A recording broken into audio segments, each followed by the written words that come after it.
guys. Hindi na natin yan ginisa. Sabay-sabay na yan lahat.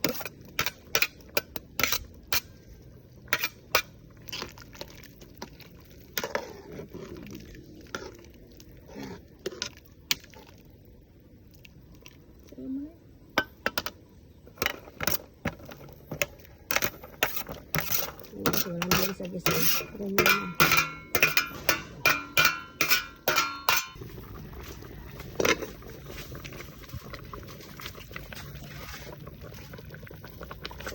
Lagyan natin siya na magic sa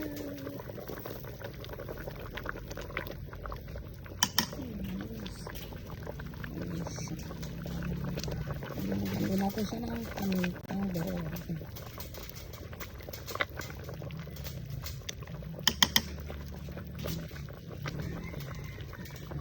Tapos asin guys.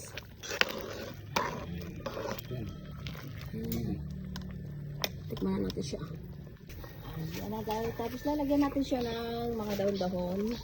Ayan da. At talbos ng kamote guys. Lalagay natin.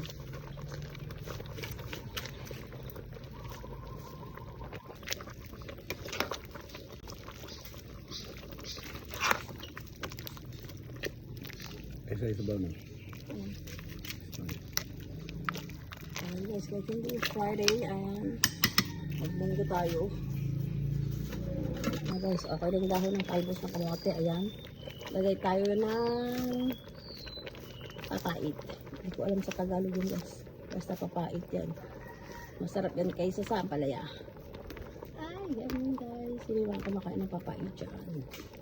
Comment below. Papait ang tawag sa Pangasinan. Papait sa Pangasinan. Ano kaya sa Tagalog? Matamis. Ayan guys. Mabilisan lang yung hotcake lang yan guys. Para ano siya.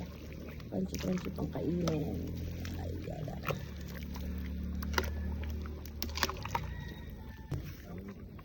Ayan na, okay na ito guys. Ready serve na ang ating ulam.